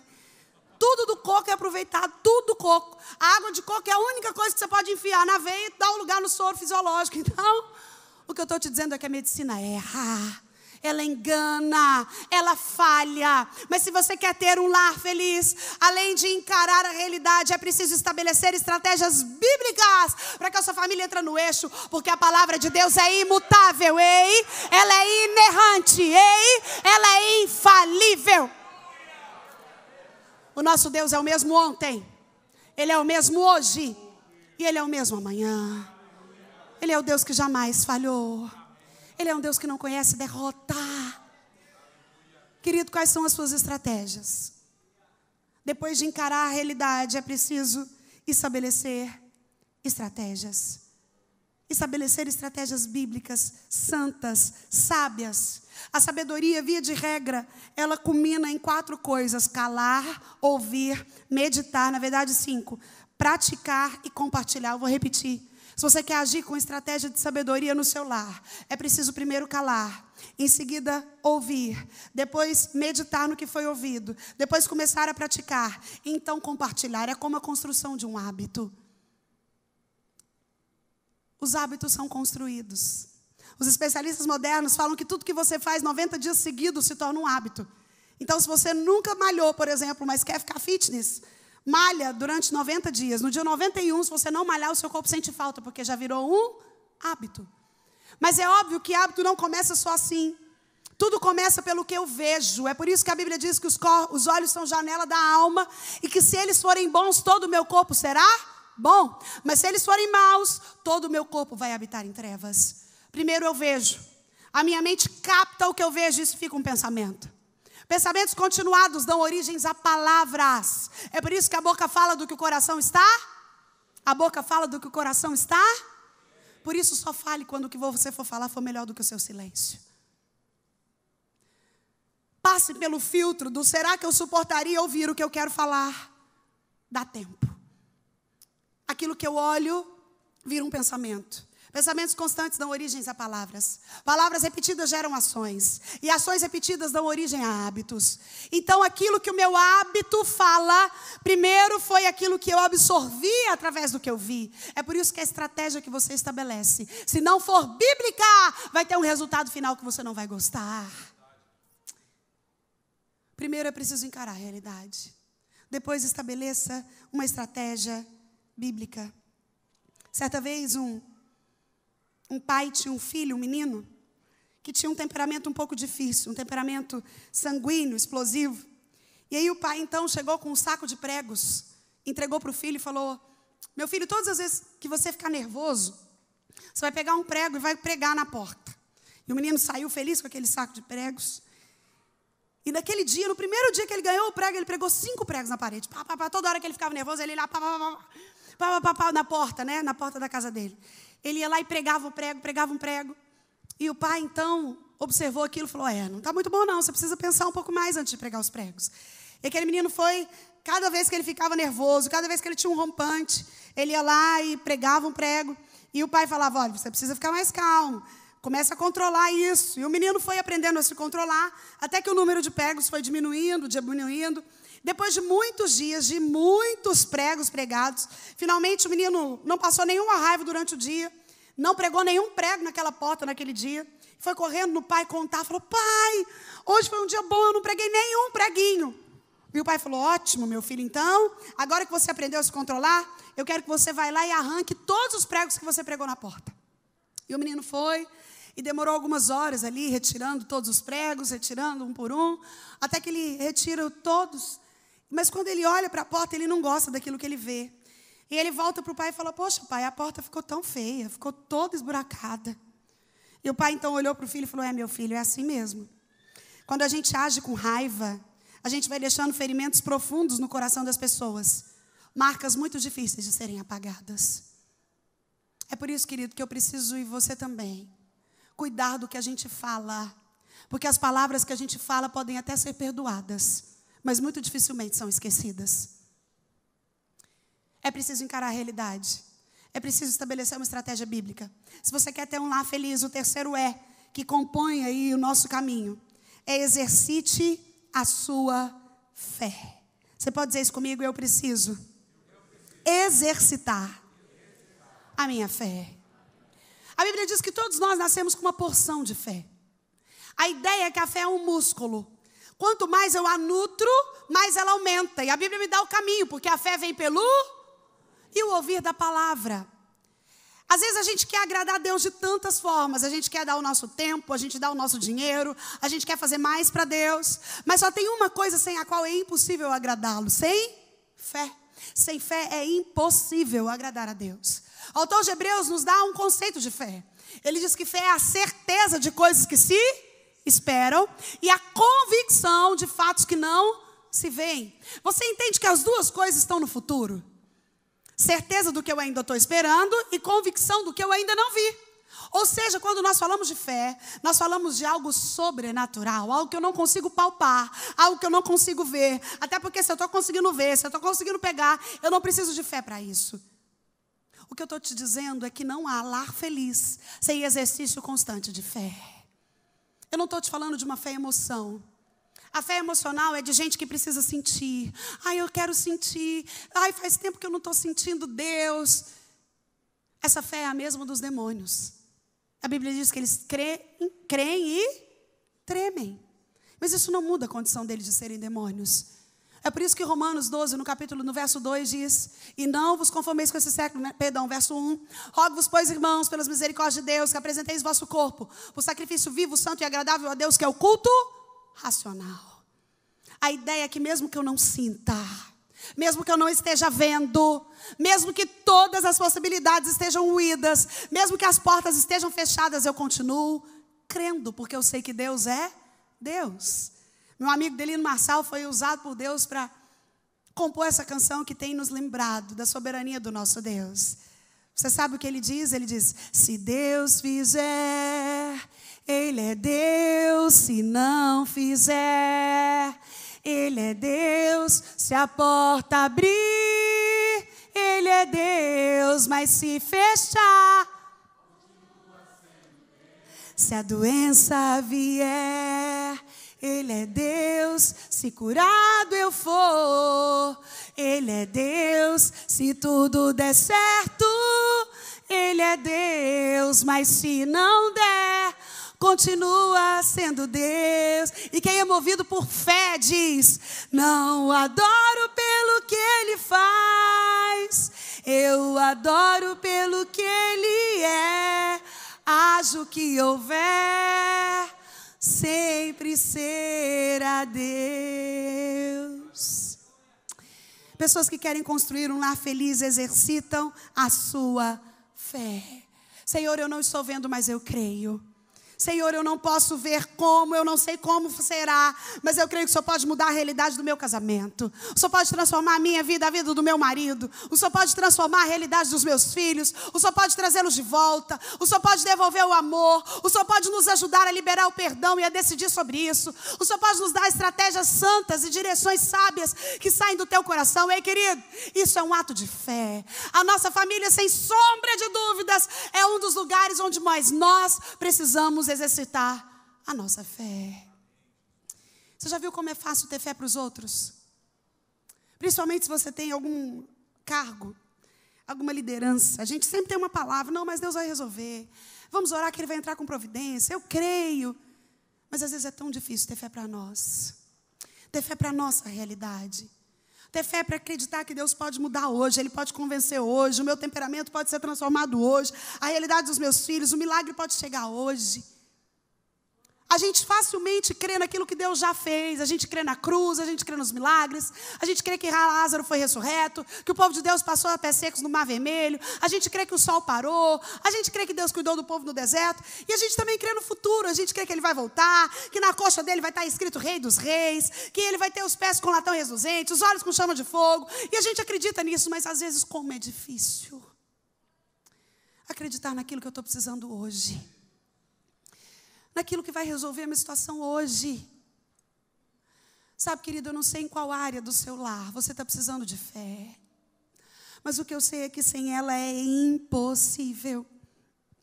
Sem exercitar a fé, sem chamar ao autor da fé, sem exercitar esse músculo que vai sendo fortalecido, à medida que eu coloco a minha vida nos 3 pilares do cristianismo, eu oro, eu jejuo e eu leio a Bíblia. Eu quero te lembrar que jejum não é barganha, você pode dizer amém? Jejum não é pressão contra Deus. Tem gente que acha que manda em Deus. Isso não é fé. Ter fé não é falar, Deus eu determino, Deus eu não aceito. Para isso você precisa ser corajoso, na minha opinião. Para dizer, Senhor, eu não aceito algo do Senhor. Eu rejeito algo que vem do Senhor. Quem somos nós para fazer isso? Deus é livre. Ele faz o que Ele quer, quando quer, como quer. Nós podemos, debaixo do sangue de Jesus, rejeitar coisas que vêm do diabo. Amém? Nós podemos falar, Satanás, em nome de Jesus, isso eu não aceito. Sai. Satanás, na autoridade do nome de Jesus, isso eu rejeito. Agora, para Deus, querido, quem somos nós? Nós não podemos fazer isso com o Senhor. Ninguém pressiona Deus. Eu estou dizendo isso porque às vezes a gente jejua achando que vai pressionar Deus. Deus, olha, eu vou jejuar, mas o Senhor tem que falar. Isso não é jejum. Isso é barganha. Jejum é fome de Deus. Quando eu jejuo, eu estou dizendo, Senhor, eu tenho muito mais vontade de ouvir a Tua voz do que agir de acordo com a minha força. Senhor, eu quero muito mais ouvir a Sua voz do que eu quero comer Nutella. Senhor, eu quero muito mais ouvir a Tua voz do que eu quero ver as redes sociais. Senhor, eu tenho fome de Ti, eu tenho fome da Tua direção, eu quero saber o que o Senhor pensa a esse respeito. Deus, me diz se é isso que o Senhor tem para minha casa nesse tempo. Senhor, salva o meu casamento. Senhor, muda o coração do meu marido. Sabe, eu ouvi um testemunho de uma pastora esses dias que aqueceu tanto o meu coração. E ela me contou que ela teve 4 filhos. E que ela vivia uma vida muito difícil quando esses filhos nasceram. E ela se sentia sozinha, porque o marido dela trabalhava e às vezes quando ele chegava em casa, ela pedia alguma ajuda para fazer algo com os filhos. E ele dizia para ela de uma forma muito bruta, não, eu não vou fazer isso, você está vendo que eu estou cansado, é possível que eu não possa descansar. E ela disse que ela ia para o quarto e chorava e falava, Senhor, muda o coração do meu marido, eu só quero que ele seja gentil. Eu só quero que ele perceba o quanto eu preciso da ajuda dele, que eu não consigo sozinha, são 4 crianças. Que há muito tempo eu não sei o que é tomar um banho, que tem mais de 1 minuto e meio. Senhor, me ajuda. Faz com que mova no coração dele o desejo de me ajudar, o desejo de ser mais gentil. Enquanto ela falava isso, eu fiquei pensando quantas vezes nós gastamos argumentos com situações que não vão resolver o nosso problema. A ideia é que num contexto como esse, você pode ser como um filho mimado. Aconteceu uma coisa que você não gosta dentro do seu lar, você pode sair e falar, peraí que eu vou chamar meu pai. Peraí, vai para o seu quarto, dobra o seu joelho, o pai que te vê em secreto, ele te recompensa, Senhor, eu não estou conseguindo lidar com esse perfil do temperamento da minha esposa, move o coração dela, Deus. Senhor, essa situação com meu filho está difícil, eu não consigo me comunicar, eu preciso que o Senhor intervenha de forma sobrenatural. Senhor, o meu marido é um homem mau, ele é como Nabal, rude e mau. Deus, move o coração do meu marido, porque a Tua palavra diz que o Senhor transforma o coração de pedra em coração de carne. A ideia de rendição. Senhor, eu não posso, mas o Senhor pode. Deus, eu não sei, mas o Senhor sabe. Senhor, eu não conheço, mas o Senhor conhece. Quem quer viver um lar feliz precisa exercitar sua fé, orar a Deus, buscá-lo, ter experiências com Ele, apresentar os seus filhos, confiar no Senhor, entender que Deus ama muito mais o seu filho do que você, minha irmã. Até porque Ele conhece coisas do seu filho e do meu que nós nunca conheceremos. Deus sabe o que Ele passa no coração deles, na mente deles, as angústias que eles não vão confessar em terapia, que eles não vão falar para nós. Mas o nosso Deus conhece. E quando eu exercito a minha fé, eu entrego a minha casa. E eu falo, Senhor, o Senhor pode realizar aquilo que eu não sei. O primeiro é enfrentar a realidade. O segundo é estabelecer uma estratégia. O terceiro é exercitar a fé. E eu termino dizendo a você que quer viver um lar feliz. Não estou falando de alegria, estou falando de felicidade. De coisas que dependem das nossas relações, dependem do que está acontecendo, depende da constância dos movimentos estabelecidos dentro de uma casa. Depois de encarar a realidade, depois de estabelecer uma estratégia santa, depois de exercitar a sua fé, é necessário esperar a intervenção de Deus. Você pode dizer isso comigo? Eu preciso esperar a intervenção de Deus. Pastor, tem que esperar? Eu não sei esperar não, eu já faço, eu sou de ação. Amém. Existem dois tipos de pessoas que são complicadores em qualquer contexto. Gente que só faz o que se manda e gente que nunca faz o que é mandado. O que eu estou te dizendo é que esperar a intervenção de Deus é entender que eu só posso fazer o que é ordinário. O extraordinário é com Ele. Eu só faço o possível, o impossível é dEle. Eu só alcanço o natural, o sobrenatural é com Ele. Ei, querido, existem momentos na minha e na sua família, na minha e na sua casa, no meu e no seu casamento, na minha e na sua criação dos filhos, que nós não temos outra opção a não ser a intervenção sobrenatural dEle. E para isso nós precisamos adquirir paciência a qualquer custo. O salmista diz, esperei com paciência pelo Senhor. E Ele ouviu a minha voz. A Bíblia nos leva a nos lembrar a paciência que teve Jó, que perdeu tudo, que não tinha mais nenhuma saída. Quando eu espero pelo Senhor, eu tenho um desafio, porque o nosso Deus vive no Kairos. O tempo dele é soberano e ali não há nenhuma cotação do nosso Cronos, que conta 365 dias no ano, 7 dias numa semana, 24 horas num dia, e assim sucessivamente. Nossa visão é limitada, nós só conseguimos ver micro, mas o nosso Deus no seu Kairos vê macro. E sabe quando o milagre chega no seu lar? Quando o Kairos de Deus se encontra com o nosso Cronos. Quando o tempo perfeito é absorvido. E aí a intervenção sobrenatural dele alcança o seu casamento, transforma o seu caráter, traz paciência onde não tinha, devolve o amor, ressignifica os papéis, transforma relações, estabelece paciência. Ei, querido,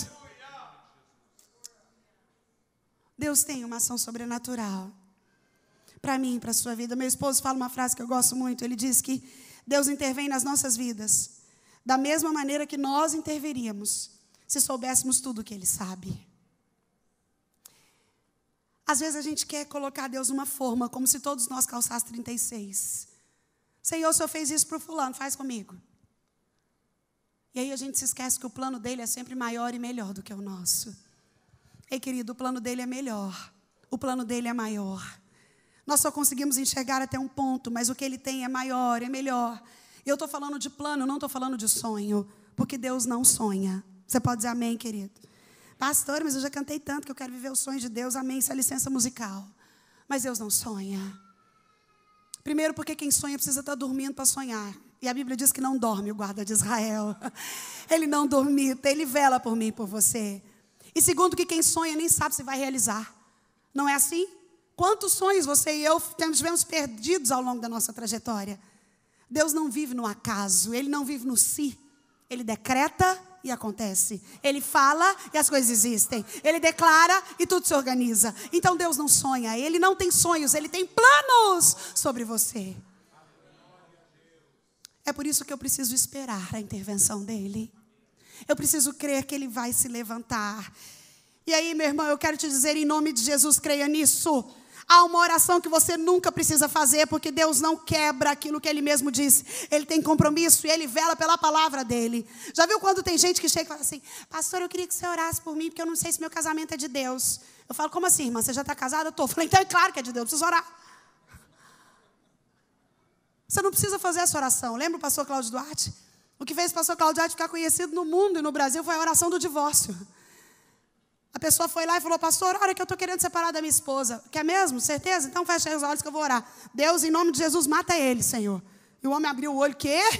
Como assim, pastor? Eu quero separar. Não, meu irmão. Que separa casamento é morte. Se você quer separar do seu marido, eu vou orar para você separar. Então, estou orando para você morrer. Ei, eu quero fazer um parênteses aqui.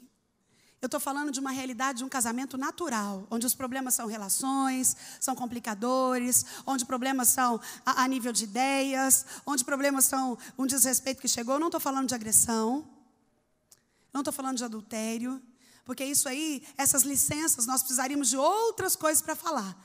Eu falo que pecado a gente trata com a cruz, crime é com a justiça.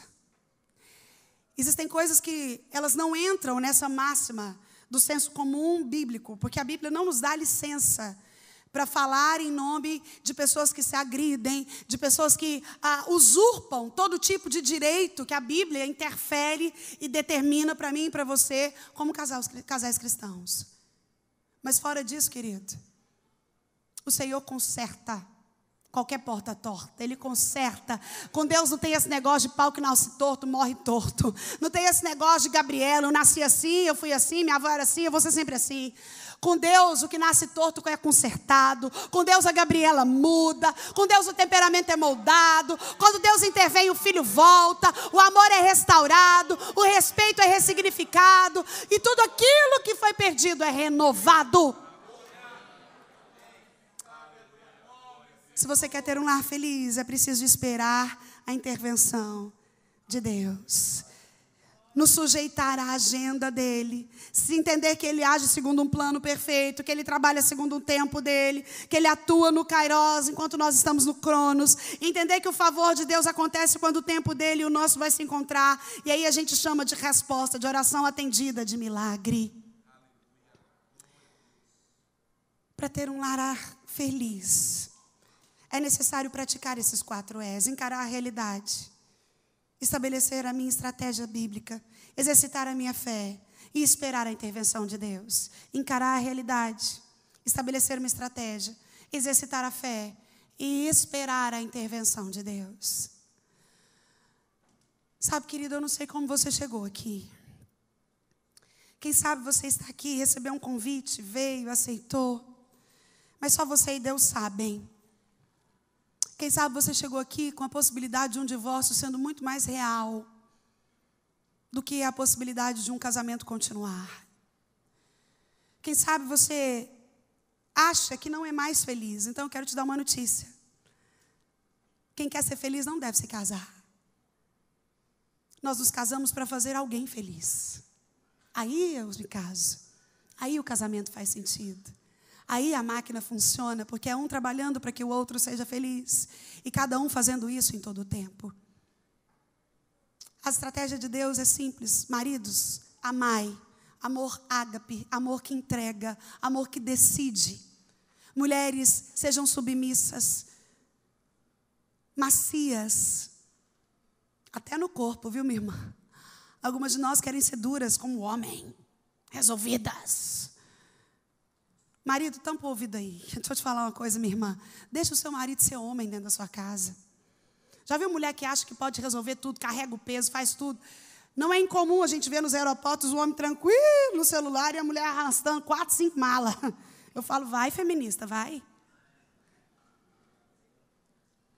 Porque não tem como medir a força que Deus dotou a eles. Eles são diferentes. Eu poderia ficar aqui uma noite só falando das nossas diferenças biológicas, de como os nossos músculos possuem forças diferentes, de como nós respondemos de forma diferente, de como os nossos hormônios trabalham de formas diferentes. Ei, minha irmã, a submissão te protege. Você pode dizer amém? Uma mulher submissa é uma mulher que está debaixo da missão. É isso ser submissa. Eu estou debaixo da missão de alguém, eu estou protegida debaixo desse cabeça.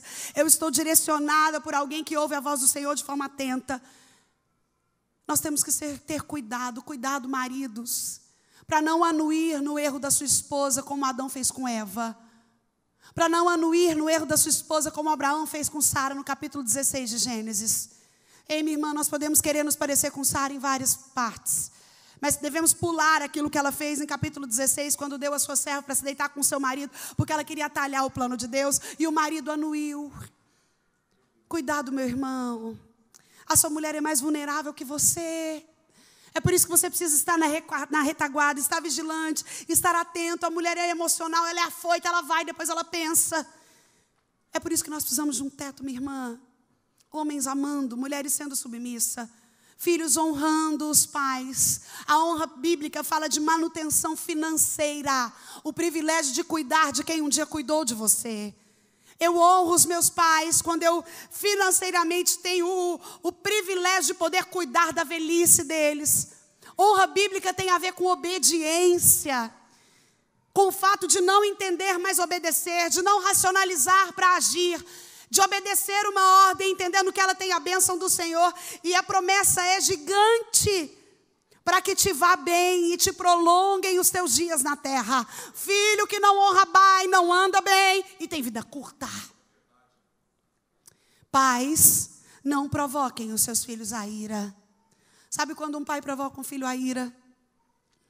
Quando ele diz uma coisa e faz outra. Um pai que provoca um filho à ira é um pai que diz, faça o que eu digo, não faça o que eu faço. Um pai que provoca um filho à ira é um pai que não tem tempo para o seu filho. Tem tantas outras prioridades. Tem tantas outras demandas. Eu provoco o meu filho à ira quando eu não ensino no caminho, porque eu prefiro ensinar o caminho. A Bíblia diz que nós devemos ensinar os filhos no caminho. Sabe, quem ensina o caminho pode simplesmente apontar. Mas para ensinar no caminho, eu preciso estar nele. Eu provoco meu filho à ira quando eu não sou exemplo para ele. Tem um vídeo que ficou famoso na internet, Children See, Children Do, que fala crianças veem, crianças fazem. Sabe por quê? Porque o exemplo não é uma forma de educar, é a única que funciona. Porque o discurso pode até convencer, mas só o exemplo arrasta. Pais, não provoquem os seus filhos à ira. E a mecânica santa de Deus para um lar feliz se dá de uma forma simplista, reducionista e precisa naquilo que Paulo fala aos Efésios e que vem sendo passado a mim e a você até hoje. O problema é que tantas outras vertentes entram tentando assolar a nossa casa. Na pós-modernidade, no século XXI, no contexto que nós estamos inseridos, pluralização, individualização, secularização, ativismo, pragmatismo, utilitarismo, uma geração que usa coisas, como eu disse ontem, que usa pessoas e ama coisas. Mas o tempo que nós temos para mudar é hoje, uma vez que a nossa vida é curta, é única e é rápida. Feche os seus olhos em nome de Jesus, querido. Deus tem um lar feliz para você. A alegria é individual, não depende da circunstância, é um estado espiritual. Mas felicidade é um estado emocional. Depende de pessoas, de circunstâncias, de momentos, de relacionamentos. E mesmo que você seja uma pessoa totalmente alegre com o Senhor, você pode ser infeliz dentro de um lar. Mas se você decide hoje fazer do seu lar feliz, enxergar qual é a sua responsabilidade da desordem que você está se queixando, é importante estabelecer a diretriz dos 4 Es, encarar a realidade, estabelecer uma estratégia, exercitar a sua fé, esperar a intervenção de Deus. Estabelecer uma estratégia, encarar a realidade, exercitar a fé e esperar a intervenção de Deus. É preciso encarar a realidade, estabelecer uma estratégia, exercitar a fé e esperar a intervenção de Deus. Eu gostaria que nesses segundos aqui, nós ainda vamos fazer uma breve dinâmica, mas que vai aplicar isso que nós compartilhamos nesse tempo. Mas eu gostaria que você pudesse rapidamente, de forma individual, responder para você e para o Senhor aí. Aquilo que nós conversamos no início. Qual é a distância que existe hoje entre aquilo que você quer e aquilo que você de fato precisa? Qual a distância que existe entre o lar que você quer, mas o lar que você precisa que ele se torne? Qual é a sua responsabilidade nisso e o quanto você está disposto a pagar o preço e fazer a sua parte? Se marido, amando. Se esposa, sendo submissa. Se filho, honrando. Se pais, não provocando filhos à ira.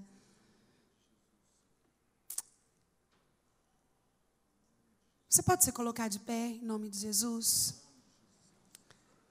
Quero chamar o meu esposo aqui. Antes de orar por você, daqui a pouco, eu quero fazer uma oração por milagres. Hoje, quando eu me ajoelhei e cheguei aqui para orar, o Senhor falou ao meu coração naquele tempo, Sara, hoje é noite de milagres.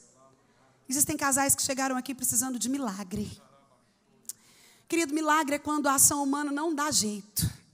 Milagre é quando todas as portas se fecharam. Milagre é quando todas as possibilidades foram encerradas. Milagre é quando o divórcio está marcado para segunda-feira.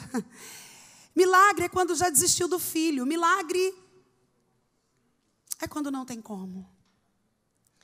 E quando eu me ajoelhei para orar hoje, o Senhor falou comigo, Sara, existem casais aqui que tentaram tudo. Que já fizeram curso lá feliz, que já bateram em todas as portas, todas as possibilidades. Mas não vem saída. Daqui a pouco nós vamos orar por você. E eu creio que o Deus, dono do milagre, está neste lugar. E Ele vai agir em seu favor. Ele vai agir em seu favor, para a sua alegria e para a glória dEle. Mas antes disso, nós queremos fazer uma dinâmica muito rápida, mas que vai te deixar uma tarefa prática, que vai te ajudar a ressignificar o seu lar. Quando você não estiver vendo toda essa felicidade que nós desejamos e precisamos para viver uma família eficaz. Meu esposo vai tratar disso, que ele é melhor que eu, mais prático, mais objetivo, mais rápido. Aleluia. Glória a Deus. Meu amado irmão, minha amada irmã, que maná do céu, como é bom termos a oportunidade na casa do Senhor de ouvir a voz dEle e de cuidar daquilo que de fato é importante. Como o Senhor, Ele é rico, como Ele atua no meio de nós. E nessa primeira dinâmica, nós queremos que o Espírito Santo haja, que não seja apenas desdobrar de um conhecimento humano, uma técnica, mas que seja o agir de Deus, que seja o Espírito Santo na sua essência, ministrando na sua vida agora, querido. Porque palavras não vão resolver o seu problema, o seu dilema. Conteúdo, por mais apurado que seja, não vai resolver o seu problema. Você precisa da ação do Espírito Santo de Deus. Você precisa reconhecer isso, que é o Espírito Santo de Deus que vai fazer. É Ele. Ele não mudou. Ele está aqui, é Ele que sustenta essa igreja. É Ele que tem cuidado de vós. Ele não te abandona. Ei, Ele não está alheio à sua necessidade. Ele não está com o ouvido tampado que não possa ouvir o seu choro, mulher. As suas madrugadas insones. Ele também não está alheio, varão, de ouvir como você se sente. Talvez por causa de um fracasso, talvez por causa de uma palavra dura que machucou a sua hombridade, que te fez sentir o pior homem da terra. Isso aqui não é obra de homens, isso é obra do Espírito Santo de Deus. É Ele que vai fazer. Quem somos nós, senão simples e humildes mensageiros da graça divina, apenas portador de uma mensagem? Não estamos falando nada novo, apenas estamos sendo instrumento da glória de Deus na sua vida agora. Eu gostaria muito, querido, que você levasse isso a sério, que você fizesse isso com franqueza, com olho no olho, falando com a voz do coração, falando com sinceridade. Quem trabalha com mentira são os filhos das trevas e os amigos de Satanás, que é o pai da mentira. Nós somos os filhos da luz e andamos em verdade como o sol do meio-dia. Nós somos as testemunhas que o nosso Deus fez pelo povo dele e que hoje continua fazendo e no futuro ainda fará mais, porque Ele nos ama, um amor que nós não compreendemos, um estranho amor, um amor gracioso, que a nossa mente, o psique humano não consegue entender. Então que esse ato de fé agora seja uma obra do Espírito. Eu quero que você vire de frente para o seu cônjuge agora, pegue nas mãos dele. Talvez tem muito tempo que você não faça isso. Olha no olho dele, na altura do olho dele. Em nome de Jesus, olhe nos olhos dele. Eu creio que escamas espirituais estão sendo quebradas agora em nome de Jesus Cristo. Olhe. Às vezes você vai se chocar e ver que ele envelheceu, que não é mais o mesmo garotão, que não é a mesma garota que você conheceu, mas é a pessoa que você um dia escolheu. Olha para ele e com gratidão olha as rugas, olha o cabelo diferente, às vezes grisalho, outros carecas. Olha para ele agora. Ei, varão, olha para ela agora como o seu primeiro amor, o único amor, como um presente de Deus na sua vida. Olha para ela agora. Deixa o Espírito Santo te usar nesse momento. Olha com ela com ternura, com afeto, com carinho, com romantismo, com amor. Se possível, dê o seu melhor sorriso agora. Pegue na mão dela agora, querido. Segura na mão dela, varão. Mostra para essa esposa que ela tem marido, que existe cabeça, que tem sacerdote. E em nome de Jesus, pela ordem de prioridade, as mulheres na frente, os homens logo em seguida. Você, mulher, olhando com franqueza ao seu marido, vai falar para ele agora, sabendo que o Espírito Santo é testemunha de pelo menos 3 coisas que nos transcorreres dos anos ele tem feito e não tem te agradado. Seja sincera. Olha para o rosto desse mancebo agora e diga para ele pelo menos 3 coisas que ele tem feito no transcorrer dos anos e você não suporta.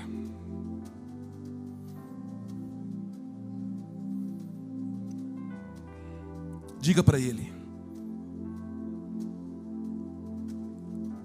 Diga para ele.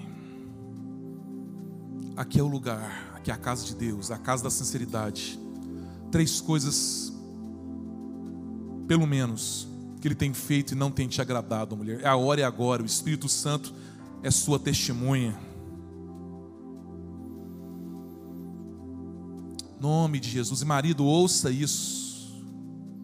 Não apenas escute, mas ouça, processe. Veja sua contribuição nessas demandas da sua esposa.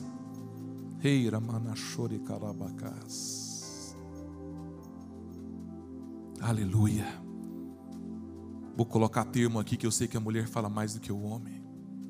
Pelo menos 250 palavras. Agora é a sua vez, varão. Fale pelo menos 3 coisas que ao longo da sua vida, do seu casamento, do seu relacionamento, você não tem gostado que a sua esposa faça. Fale para ela agora, olhe, pegue na mão dela, olhe para frente, olhe nos olhos. E pelo menos 3 coisas importantes. É obra do Espírito Santo. É obra do Espírito. Fale com verdade. Não tenha vergonha. A vergonha não vai resolver o seu problema matrimonial. Seja verdadeira.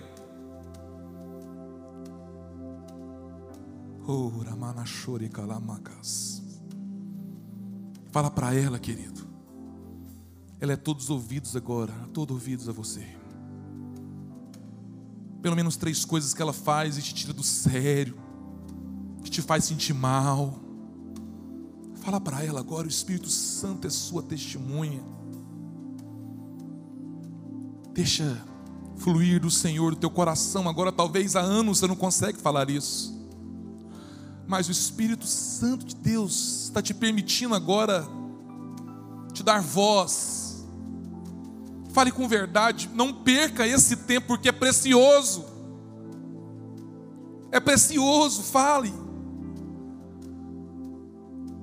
Aleluia. Agora, querido, abraça a sua esposa. Abrace ela. Traga ela para perto de você. Sentimento de pertencimento. Abrace ela agora. Abraça apertada aí. A barriga está trabalhando. Abraça ela. Coloca ela aí no seu ombro aí.